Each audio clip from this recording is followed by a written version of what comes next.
Resumen del caso. Entonces el paciente fue un paciente de 40... Un momento. Ahí está. Ya, el paciente fue un paciente varón de 40 años que procedía de Burkina Faso, donde estuvo aproximadamente 7 meses y llegó el día 5 de septiembre a Lima, Perú, donde los primeros síntomas fueron síntomas generales, cefalea, tos, malestar general y fiebre. Ante una sospecha de lo que es una neumonía bacteriana versus viral, se le inició ceftriaxona más dexametasona, particularmente el paciente. El paciente persistió febril, a pesar de la terapia indicada, tenía mayor compromiso general, cansancio, mareos y finalmente convulsiona, motivo por el cual es traído por los familiares al centro hospitalario el día 15. Entonces el paciente ingresó, como ya se mencionó, con presión en límites bajos, 96-56, taquicárdico, febril. Al examen físico lo positivo era la ictericia marcada en piel y mucosas, lo neurológico es que estaba soporoso, no respondía al interrogatorio, y una escala de Glasgow de 9/15. Y en lo que son los exámenes auxiliares iniciales, ingresó con leucocitosis, con neutrofilia, anemia leve, trombocitopenia moderada y PCR y PCT muy elevadas con aumento de la creatinina y bilirrubinas totales aumentadas también y con acidosis metabólica severa. En las imágenes iniciales, como ya se mencionó, en lo que es la tomografía no se evidenciaron lesiones de sangrado, pero sí lo informaron como una isquemia de reciente inicio, pero a descartar. Y en lo que es la tomografía de tórax, igual no se informaron como consolidados. Básicamente le informaron como a descartar una neopatía intersticial, pero no había algo más relevante en lo que son las imágenes. En lo que es la punción lumbar, como ya se comentó, tenía lo que son 10 leucocitos, glucosa en 52, proteínas en 110, el ADA en 2 y el antígeno paraquitococo negativo, iniciándose tratamiento, antibiótico con ceftriaxona, vancomicina y ampicilina como para dosis meningia. La evolución del paciente evolucionó torpidamente con parada cardiorrespiratoria, lo intubaron y fue sometido a ventilación mecánica. En los exámenes de control se evidencia un empeoramiento de lo que es la función renal, con mayor aumento de lo que son los marcadores inflamatorios de PCR y procalcitonina, mayor aumento de lo que es las bilirrubinas y con disfunción hepática también, que no tenía el ingreso, y el paciente fallece a las 21 horas de ingresar.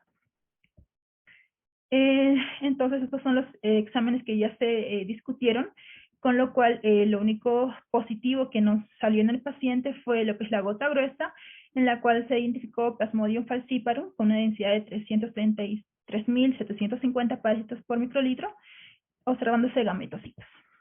Entonces el diagnóstico fue una malaria, en lo que es la epidemiología mundialmente, según el último reporte de lo que es la OMS en el 2021, menciona que hay aproximadamente 241 millones de casos para el 2020 en 85 países endémicos de malaria, y se menciona que lo que es la proporción de casos que son debido a lo que es Plasmodium vivax se redujo de un 8% que era en el 2000 a un 2% en el 2020.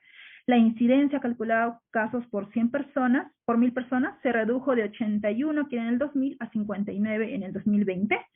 En 29 países ocurrieron el 96% de casos de malaria, y en 6 países que son los acá mencionados, dentro de los cuales está Burkina Faso, pues ocurrió cerca de la mitad de todos los casos mundiales de malaria. Por lo tanto, esas zonas o esos países son muy endémicos de malaria y realmente sí tendría que ser nuestra primera posibilidad diagnóstica.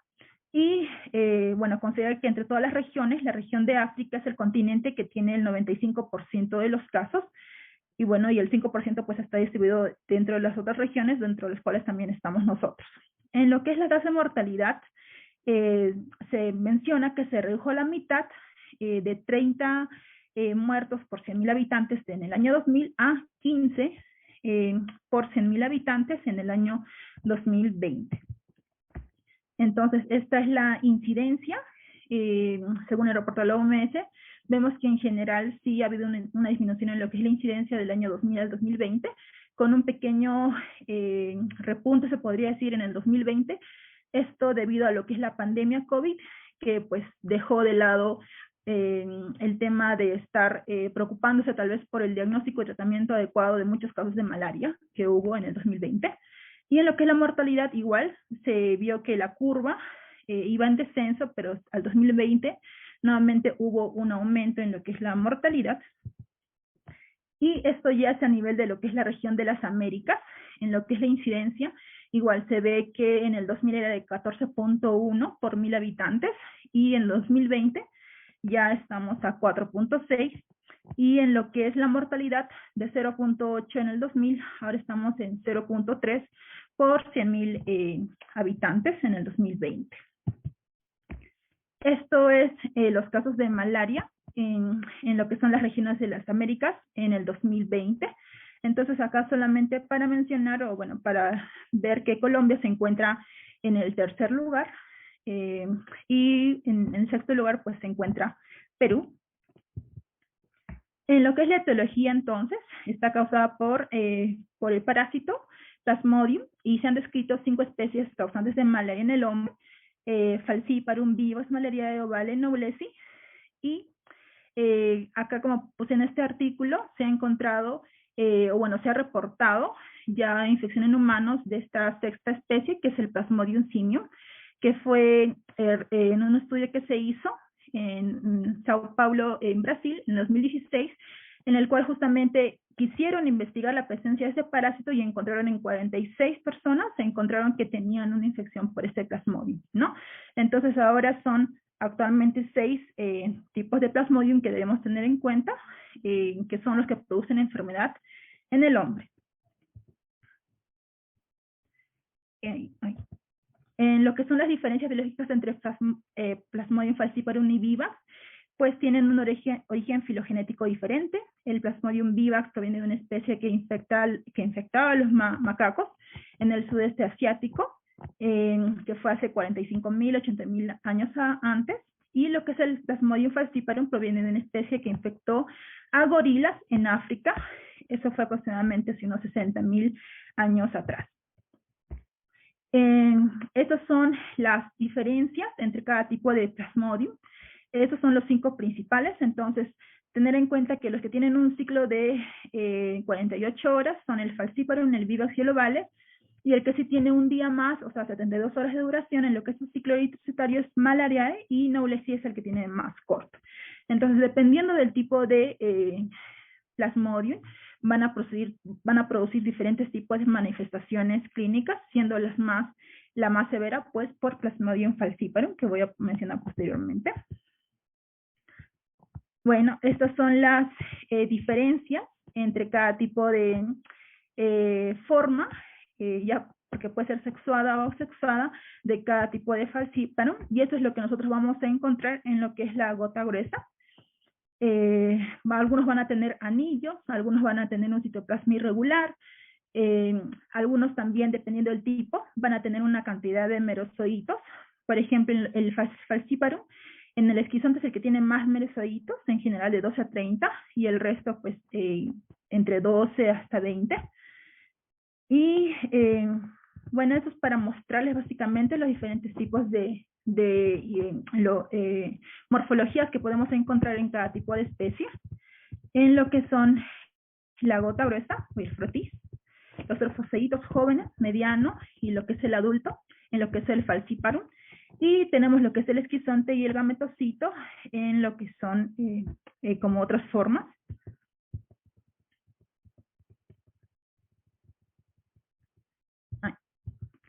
Bueno, esto es igual, estas son las mismas imágenes de falciparum, pero visto de otra forma esquematizada. Estas son igual las diferentes formas en el desarrollo de lo que son los gametocitos, en lo que es Plasmodium falciparum, que al final vamos a tener formas ya sean hembras o macho, en lo que son los gametocitos. En lo que son el Plasmodium vivax, igualmente vamos a encontrar trofoceitos jóvenes, trofoceitos medianos, trofoceitos adultos, esquizontes y gametocitos, que igualmente son muy diferentes realmente a los gametocitos del Plasmodium falciparum. Esto es igual, otras formas de ver lo que es el Plasmodium vivax. El Plasmodium ovale igual, también tiene sus diferentes trofozoitos, jóvenes, medianos, adultos, esquizonte, y también tiene su gametocito. Entonces, sí, entre el ovale y el vivax, como se ve, en los gametocitos no es muy fácil diferenciarlos, y ahí justamente pueden haber muchas dudas para el que lo lee.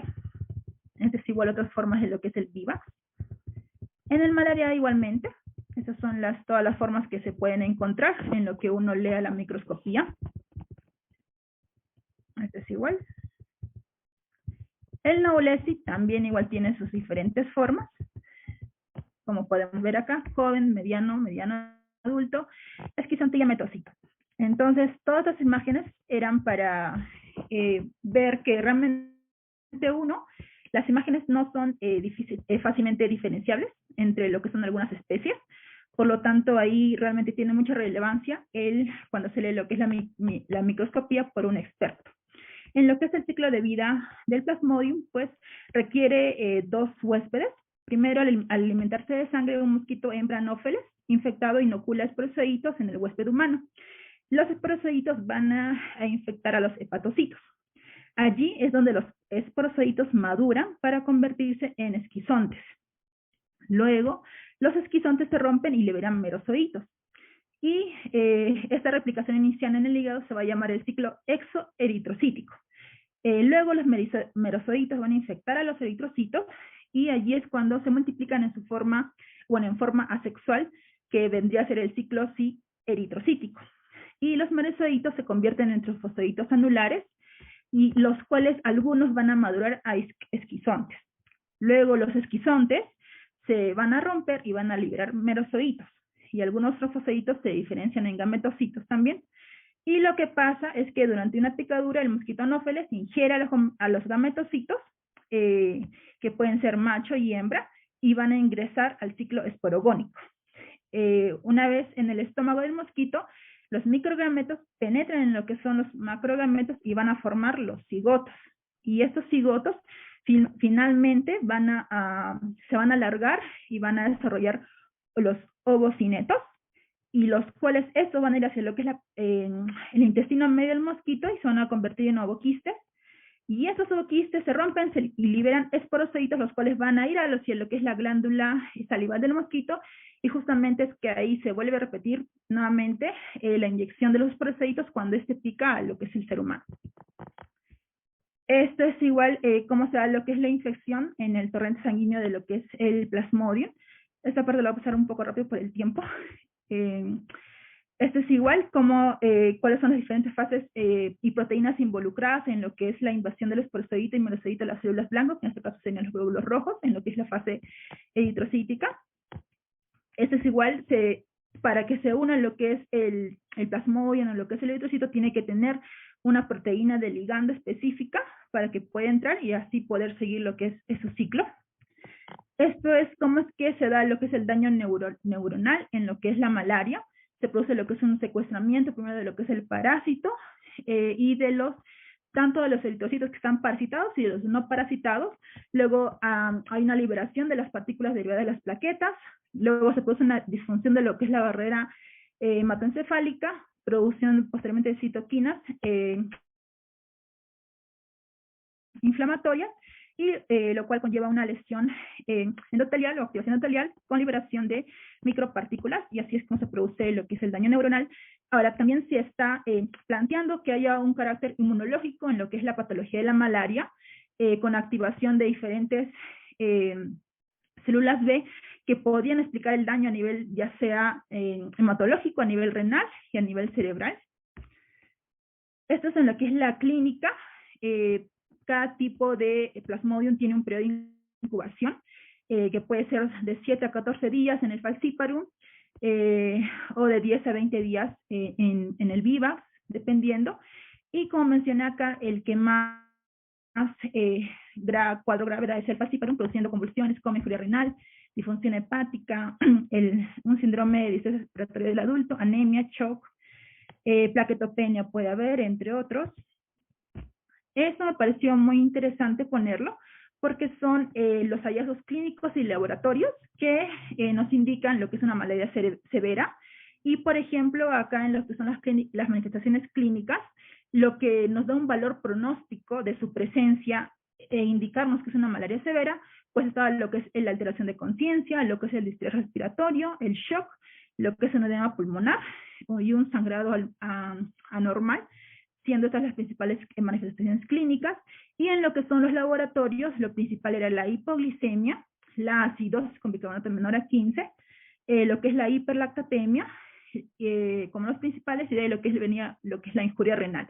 Entonces mencionaban que para hacer un diagnóstico de malaria severa tenemos que tener lo que es la confirmación de una parasitemia sexual del falciparum, más uno o más hallazgos clínico-laboratoriales. Y para lo que es hacer el diagnóstico de una malaria cerebral, pues mencionaban que teníamos que también tener lo que es el hallazgo del falciparum asociado a un puntaje menor o igual a 2 en lo que es el score de Blantyre. Ahora, este score se utiliza en niños y bueno, para adultos más se utiliza lo que es la escala de Glasgow de coma, con un puntaje menor a 11, ¿no? Entonces, estos eran cómo es que hacemos lo que es el diagnóstico de una malaria severa o una malaria cerebral. Esto también es la mortalidad según las manifestaciones de malaria severa. Por ejemplo, tenemos que si tenemos coma, uremia y acidosis, la mortalidad va a ser muy alta con 70%, pero viendo el cruce, por ejemplo, uremia y acidosis, pero sin alteración de estado de conciencia, la mortalidad puede ser 44%, o en combinación con las otras, o sea, coma, uremia o coma, acidosis puede ir del 33 a 43%, ¿no? Entonces, el tener esos tres hallazgos, coma, uremia y acidosis, pues sí, la mortalidad es alta, ¿no? Entre las manifestaciones neurológicas, aparte de lo que es el compromiso cerebral o de conciencia que ya se ha mencionado, también podríamos buscar lo que es un fondo de ojo porque se presentan, ¿no?, retinopatías maláricas, pero aunque más en pacientes niños, pero también se podría presentar en pacientes adultos. Entonces, con lo que es el observador de la malaria, pues vamos a tener como Jacqueline, ya llevas 4 minutos de exceso. Por favor, ¿podrías concretar un poquito? Entonces, esto me parece importante en lo que es la límite de detección para lo que son los estudios diagnósticos. Tenemos, por ejemplo, acá primero lo que es la microscopía, que por ejemplo, que si lo evalúa un microscopio, o sea, un biólogo experto, sí lo podría detectar, pero cuando hay 5 a 10 glóbulos rojos infectados por microlitro. Y la mayoría de los biólogos pueden detectar pues cuando hay una mayor carga de eritrocitos infectados. Lo otro que se mencionó son los test diagnósticos rápidos, los cuales detectan lo que es el antígeno, pero miren justamente la cantidad que son a partir de 200 glóbulos infectados. Luego las otras pruebas que son que detectan al tener una muy baja carga parasitaria, pues son las pruebas moleculares con detección de lo que son el DNA y lo que es el ARN 18S, y lo que son las pruebas con hemozoína. Bueno, la microscopía es el gold estándar, como ya se mencionó, en general. Y estas son las detección de antígenos, doctor, que también se mencionó en lo que es la charla, y hay diferentes pruebas, las tirillas, tarjetas o cassettes, que van a identificar los antígenos. Estos son los antígenos, la proteína 2 rica en histidina, el lactato de desoxigenasa parasitaria y lo que es la aldolasa. Y bueno, estas son las pruebas moleculares pues que va a diagnosticar mucho más casos, ¿no? Y esta es otra prueba, lo que es el LAM, que también se usa en algunos centros comunitarios, pero no está tan disponible, pero sí ayuda bastante. Y bueno, en lo que es el tratamiento me corro a lo que es la norma que, me hacen lo que es la norma colombiana, que es del 2020, que es adaptada a lo que es la guía OMS que lanzó la última. Entonces ahí justamente como se mencionó, el tratamiento es en base a artemisina, con artemeter-lumefantrina, que van a ser 6 dosis, en completar en 3 días, en caso de no complicada. Y en lo que es la caso de malaria complicada, como fue en el caso, el artesunato endovenoso, indican que las primeras 24 horas, y de ahí posteriormente ya se podría cambiar a vía oral. Y esto sí lo quería mencionar, que la mortalidad de la malaria severa no tratada, particularmente lo que es la malaria cerebral, se acerca al 100%, pero con tratamiento antimalárico oportuno, eficaz y cuidado de apoyo, la tasa pues puede caer del 10 a 20% en general. ¿no? Bueno, es la vacuna que ya salió contra, y está aprobada para malaria, Plasmodium falciparum, que se aplica en niños y que sí ha demostrado un 40% de la reducción del episodio de malaria. La resistencia, doctor, que yo había encontrado según la última guía es que al menos en Colombia en el año 2018 no habían reportado resistencia y que había mostrado alta eficacia lo que es el tratamiento con artemether lumefantrina.